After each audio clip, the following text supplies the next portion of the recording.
Welcome to my class.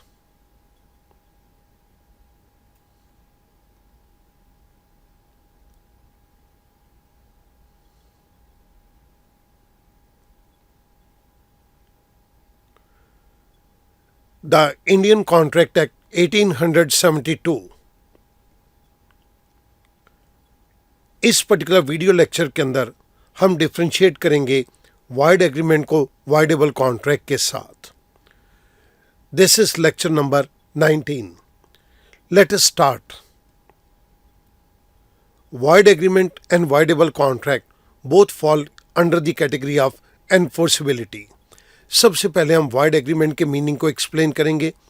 Section 2 subsection G is applicable on void agreement. An agreement not enforceable by law is said to be void agreement. एक ऐसा समझौता जिसे कानूनी रूप में लागू नहीं किया जा सकता, that is void agreement. Void agreement का एक एग्जाम्पल टेकअप करते हैं. Agreement to do impossible acts are void. वो सारे एग्रीमेंट्स जिनके अंदर हमने कोई इम्पॉसिबल एक्ट करने के लिए कहा है, they all are void agreements. We have with us mister A and mister B. These are the two different parties. Mister A says, I will pay you rupees 5,000. You draw two parallel lines which, if extended, may cut across each other. मैं तुम्हें 5,000 रुपया दूंगा. तुम दो समांतर रेखाएं इस प्रकार से खींचो जिनको आगे बढ़ाया जाए तो वो एक दूसरे को कट कर दे. मिस्टर बी कहता है okay, I will do it. मैं ये काम करूंगा. स्टूडेंट यहाँ पर इसको देखिएगा. दो पैरेलल लाइंस हैं जिनको आगे बढ़ाया जाए तो ये एक दूसरे को कट कर दें. ये रिक्वायरमेंट रखी गई है मिस्टर ए के द्वारा मिस्टर बी के सामने, और मिस्टर बी कहता है कि मैं ये काम कर दूंगा. अगर तो ये दो पैरेलल लाइंस हैं तो ये आगे जाके कटेंगी नहीं, और अगर ये आगे जाके कट जाती हैं तो ये पैरेलल लाइंस नहीं है. It means this is an agreement to do impossible act, and all these agreements are void agreements. Now we will talk about the case of voidable contract. Section 2 subsection I is applicable. An agreement is a voidable contract if it is enforceable by law at the option of the aggrieved party and remain valid until rescinded by him, and it is not enforceable by law at the option of the other party. एक agreement को voidable contract कहेंगे अगर इसको लागू किया जा सकता है एग्रीव्ड पार्टी की इच्छा के ऊपर. जिस पार्टी को नुकसान पहुंचा है ये उस पार्टी की इच्छा के ऊपर लागू करने योग्य है. जब तक एग्रीव्ड पार्टी, दुखी पार्टी इसको तोड़ती नहीं, तब तक ये वैलिड कॉन्ट्रैक्ट की फॉर्म में रहेगा. लेकिन ये दूसरी पार्टी की इच्छा के ऊपर लागू करने योग्य नहीं है. स्टूडेंट, जो कुछ हमने यहाँ पर कहा है इसके लिए मैं आपके सामने एक एग्जाम्पल को टेकअप करूँगा और उसके बाद इस मीनिंग को हम दोबारा डिफाइन करेंगे. हमारे पास यहाँ पर एक वॉच का शोरूम है. We have with us mister seller and mister buyer. Mister buyer says, I want to buy a beautiful watch. Seller says, this watch is Swiss made and worth rupees 20,000. ये Switzerland की है और ये 20,000 रुपये की है. You can see the made in Swiss label. तुम इसके ऊपर मेड इन स्विस का लेबल भी देख सकते हो. Seller knows that it is not Swiss watch, rather it is a fake watch. Seller जानता है कि ये वॉच स्विट्जरलैंड की नहीं बनी हुई, ये एक फेक वॉच है. On the statement of seller the customer gives his consent to buy the watch. Buyer ने सेलर की स्टेटमेंट के ऊपर इस पर्टिकुलर वॉच को खरीदने के लिए अपनी सहमति दे दी. सेलर ने बायर की सहमति ली थ्रू फ्रॉड. सेलर बायर के साथ एक फ्रॉड कर रहा है और बायर ने सेलर की स्टेटमेंट के ऊपर भरोसा करके अपनी सहमति दे दी. इस केस के अंदर सेलर डिफॉल्टिंग पार्टी है और बायर एग्रीव्ड पार्टी है. बायर इस वॉच को परचेज करके चला गया. बाद में बायर को पता चला कि ये फेक वॉच है. अब बायर के पास एक ऑप्शन है, वो इस वॉच को रिटर्न कर दे और अपना कॉन्ट्रैक्ट कैंसिल कर दे और अपने पैसे वापस ले ले. बायर के पास सेकेंड ऑप्शन ये भी है कि वो पता चलने के बाद भी इस वॉच को अपने पास रख ले. लेकिन सेलर के पास कानूनी रूप में इसको लागू करवाने के लिए कोई अधिकार नहीं है. अब हम उन्हीं लाइंस के ऊपर वापस चलते हैं. An agreement is voidable contract if it is enforceable by law at the option of the aggrieved party. हमारे पास एग्रीड पार्टी बायर है. बायर के पास इस केस के अंदर दो ऑप्शन है. अगर तो वो वॉच को रख लेता है then this is a valid contract, और अगर वो चाहे तो इस वॉच को वापस करके अपने पैसे ले सकता है.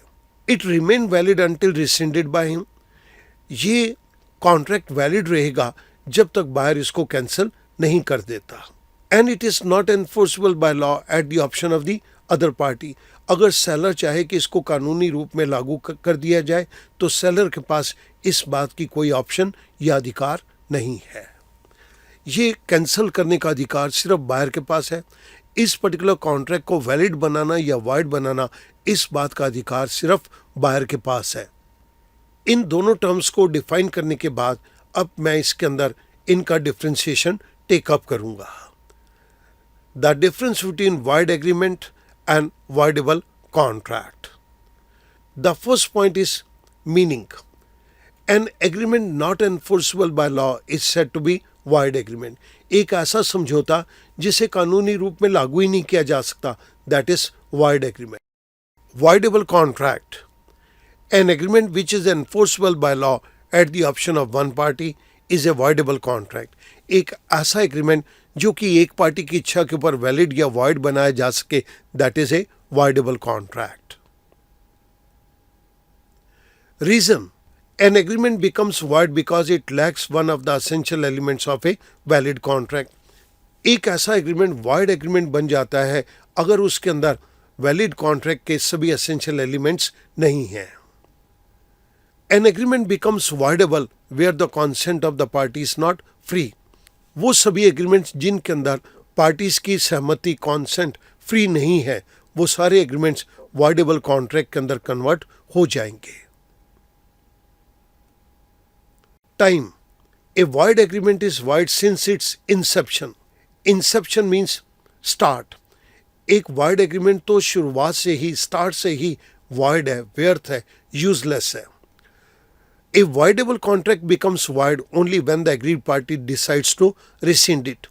एक voidable contract useless बन जाएगा जब aggrieved party इस बात को decide करती है कि उसे contract को cancel करना है. जब तक aggrieved party इसको cancel नहीं करती तब तक ये valid contract की फॉर्म के अंदर ही रहेगा. The fourth one is right to claim compensation. In the case of void agreement, the right to claim compensation is not available to the party in case he has suffered any loss in the agreement. Void agreement के case के अंदर अगर कोई party को नुकसान हो जाता है तो वो नुकसान को रिकवर करने के लिए, कंपनसेशन के लिए क्लेम फाइल नहीं कर सकती. However, in the case of voidable contract, if the party has suffered any loss due to fraud, then he has the right to claim compensation from the other party. Voidable contract के case के अंदर agreed party, दुखी party जिसको कुछ भी नुकसान होता है because of fraud committed by the other party, agreed party दूसरी पार्टी से कंपनसेशन को क्लेम करने का अधिकार रखती है. The next one is on the basis of enforceable. Void agreements can not be enforced by any party. Void agreements को कोई भी पार्टी, दोनों पार्टीज में से कोई भी एनफोर्स लागू नहीं करवा सकता.